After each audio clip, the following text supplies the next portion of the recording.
Yo, what up, everybody?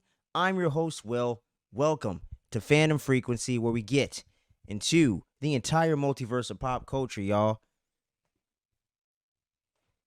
And this one is all about Loki, Season 2, Episode 2. We're back at it doing these weekly reviews. This one's a little bit later than we initially planned on. We're supposed to be dropping every single Friday, but we're going to be dealing with some scheduling conflicts. But no matter what, we're going to be getting this episode to y'all.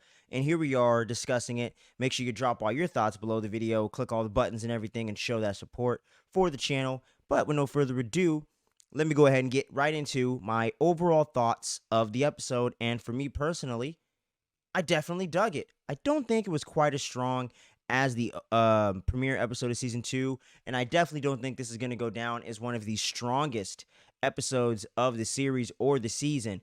But don't get me wrong, it's still a very, very solid episode, and I really, really enjoyed the dynamic of Loki and Mobius just kind of picking up where they left off in season 1 and continuing on with dealing with this overall problem of trying to deprune all the other branch timelines that He Who Remains last season had completely pruned and destroyed and had completely boiled down into one sacred timeline that we were living in from phases 1 all the way to phase 4, and had that whole thing busted open in the last season.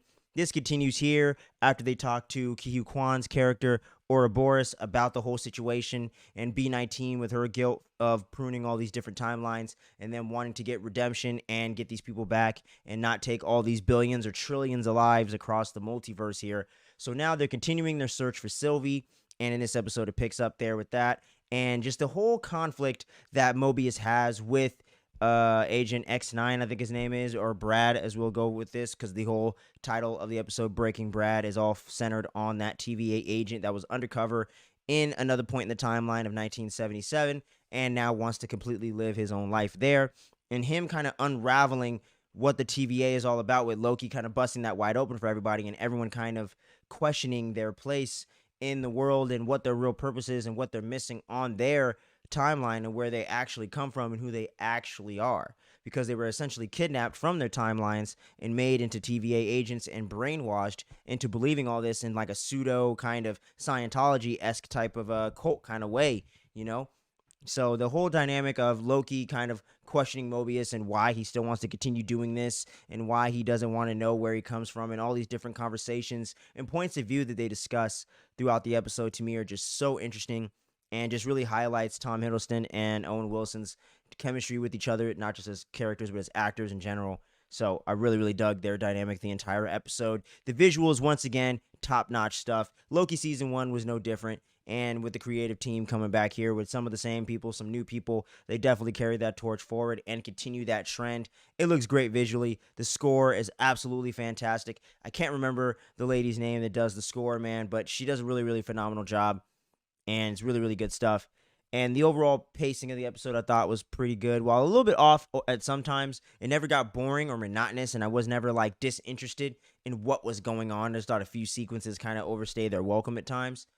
The character of Sylvie finally getting reintroduced back into this thing. I did have a few issues with the way that they kind of brought her back into the story. We'll get into that in a little bit as I kind of recap the episode, the big plot points, if you will, as we kind of do the recap portion. But just for my overall thoughts, I really dug the episode, getting to see Ouroboros real quick in there one more time, and getting to see that one TVA agent that Loki was hanging out with in Season 1 with the whole Infinity Stone scene and all that, him coming back with the TVA guidebook and helping them find a location of what happened to Ravonna Wenslayer and using the temp pad in order to figure out where her and Miss Minutes come into all this, and with them kind of being the true blue villains working along with Kang the Conqueror as we know it, who we haven't seen any of, Ravonna or Miss Minutes or Kang the Conqueror or He Who Remains or any of those variants of him or Jonathan Majors in general. There's a lot of controversy going on in the real world outside of that, but we're going to leave that for a different discussion for another day. But we don't get any real big, we don't get to see them on screen or anything like that, but good to see them getting teased and that being a part of the overall plot. But yeah, man, I think this does a good job of just kind of continuing the plot forward, not getting too fillery or anything like that, having some pretty decent, funny laughs in there. Really great dynamic with Loki and Mobius's characters. I thought the character of Brad was okay. At times, I thought he could be a little bit annoying, but he just had that punchable face that you couldn't help but love to hate. So Thought he really played his heel kind of role well. And I really dug the episode overall, but I got a few issues with Sylvie and some of the ways they kind of rushed through some of those big major moments towards the end of the episode. But overall, very, very solid episode and another very fun episode of the series. And for those that don't know, this is my absolute favorite MCU Disney Plus TV show they've done post phase from Phase 4 to now.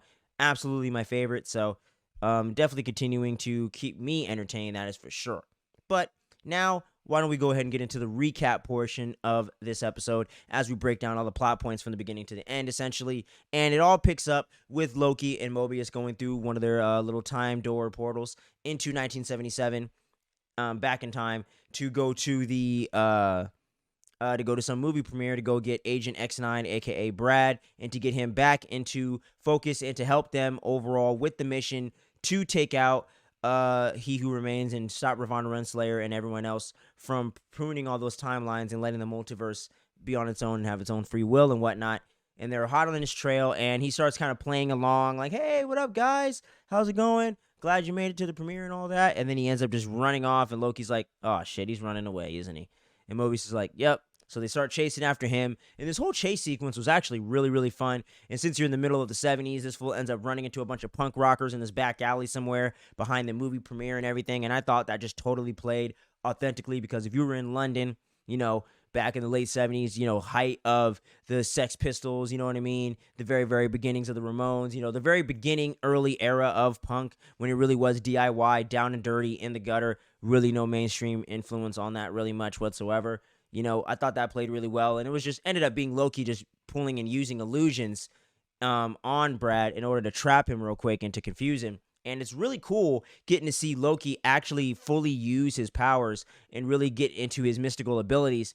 And some of us longtime MCU fans like myself might have forgotten just how powerful Loki can be when it comes to some of these more monotonous things going on, or how powerful he really is as a god, essentially, as a person with Asgardian heritage, or Frost Giant, whatever, what have you. But really getting to see him be the god of mischief once again was actually really fun in this episode, and getting to see Tom Hiddleston kind of play into some of the darker sides of Loki without going full tilt villain, I thought was really, really great stuff and fun stuff to watch. And getting to see him using the silhouettes of the shadows with the Loki horn helmet and all that stuff, getting to see that callback, that visual callback was cool. And just the way that he was using his powers even later on towards the end of the episode with that big fight with those rogue TVA agents was also really fucking rad. So really, really love the way they visualized Loki's powers in this episode. Getting to see him be full on with it in this second season as opposed to the last season really makes a lot of narrative sense as well. It really helps just bring and flesh out the story and show that progression in there. So really, really enjoy that and that attention to detail from the last season carrying over to now.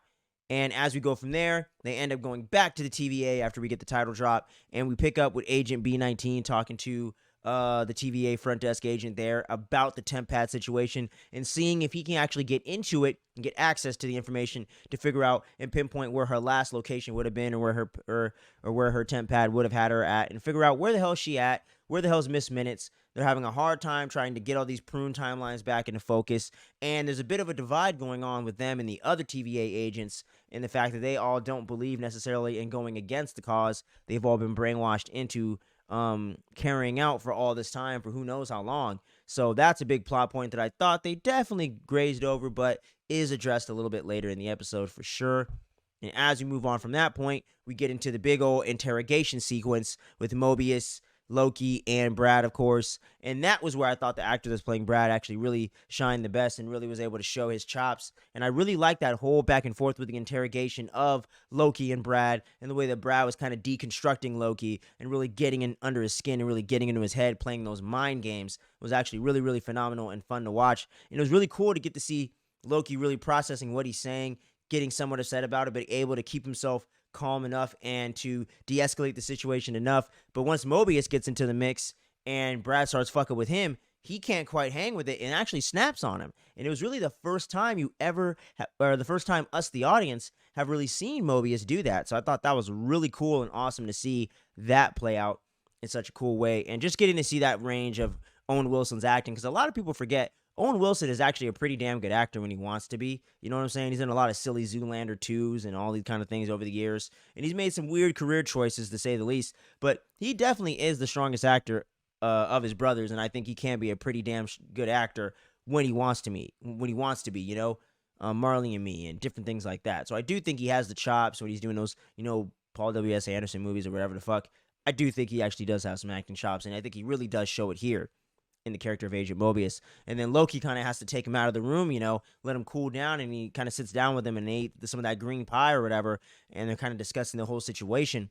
And that's where the whole conversation and the dynamic back and forth between Mobius and Loki, for me, just really shines the best in that particular sequence. And it took me back to a lot of those scenes in season 1 where they were having those conversations and kind of going over what they can do next and kind of brainstorming ideas and kind of figuring out what's next so they can unravel this mystery and continue forward and get some clues and all that, so they can try to track down Sylvie, so they can try to track down, get her help, so they can stop He Who Remains and get this thing going once and for all and take out the TVA as we know it.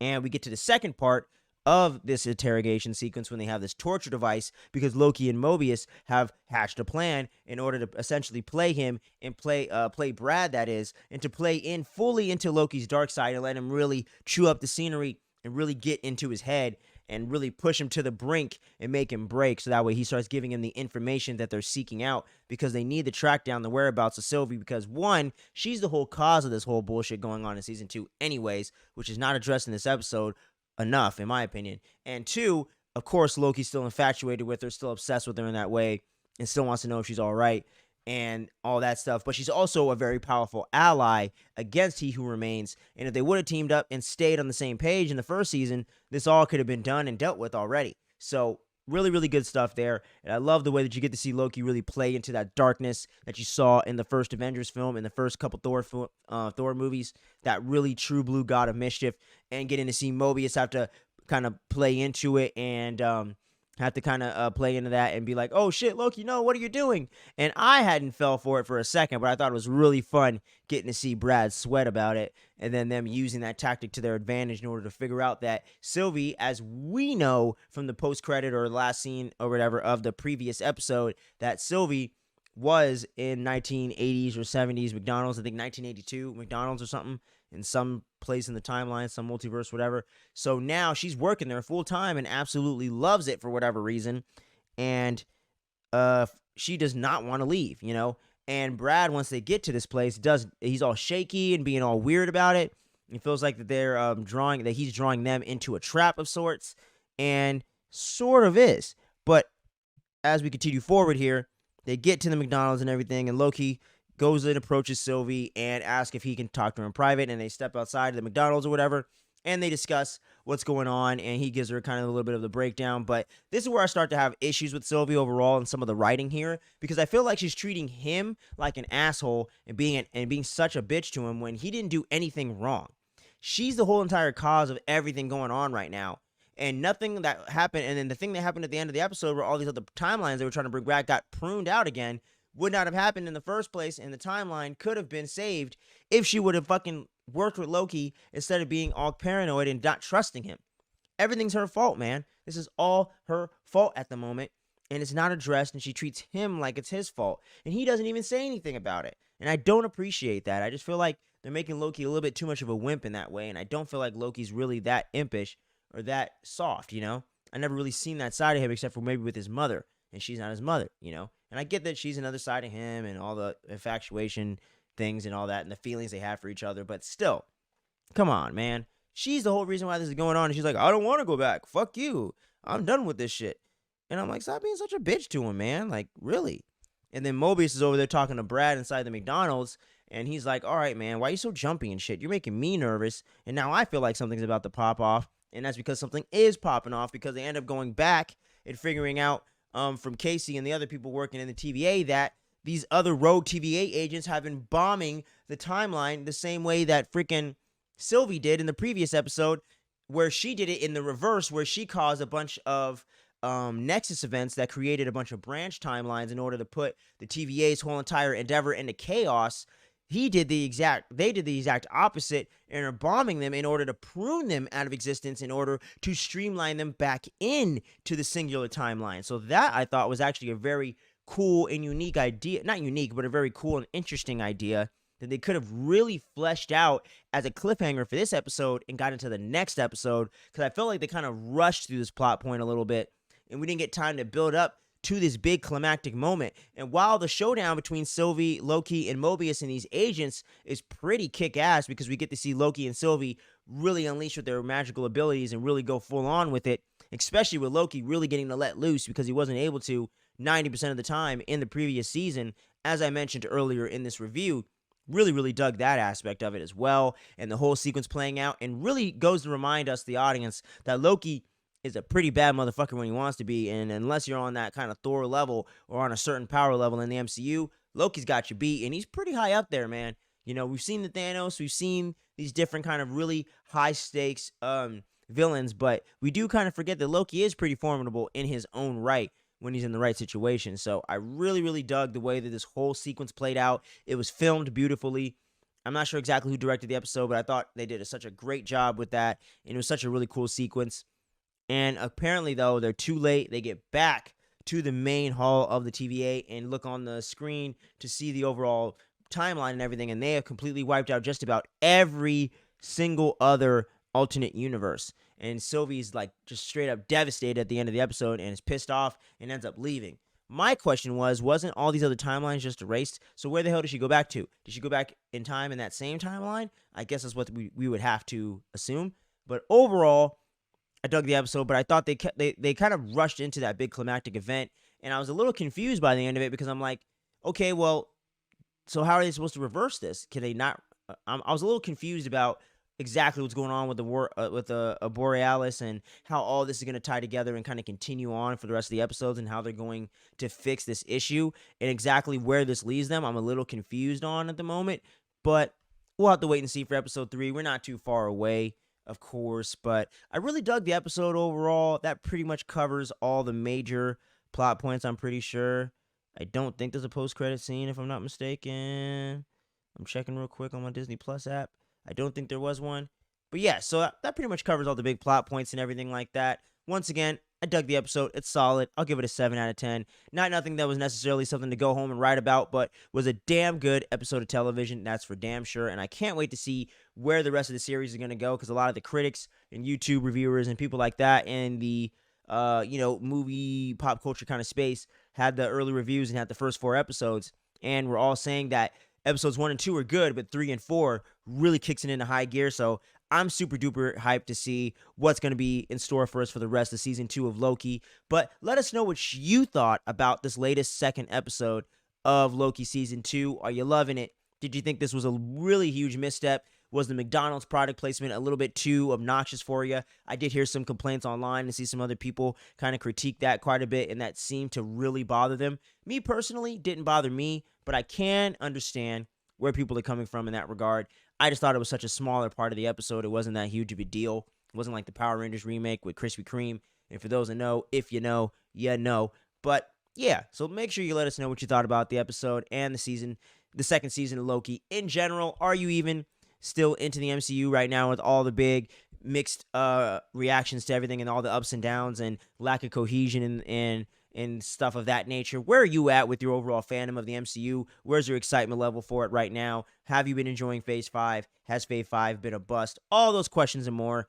We want to hear from y'all in those comment section below. We're always trying to grow the subscribers, so any click helps. Just make sure you're clicking that subscribe button if you're watching the videos. If you like what we're doing around here, it really does help us out so much. And don't you be sleeping on us, y'all. We got some spooky content coming at you this week, and Blink-182, they got a new album coming out right around the corner. We're going to do some Blink content and tons of other stuff, so make sure you stay tuned. Don't sleep on any of the dopeness we got going on here on the channel. Much love. Thank you for watching, and peace out.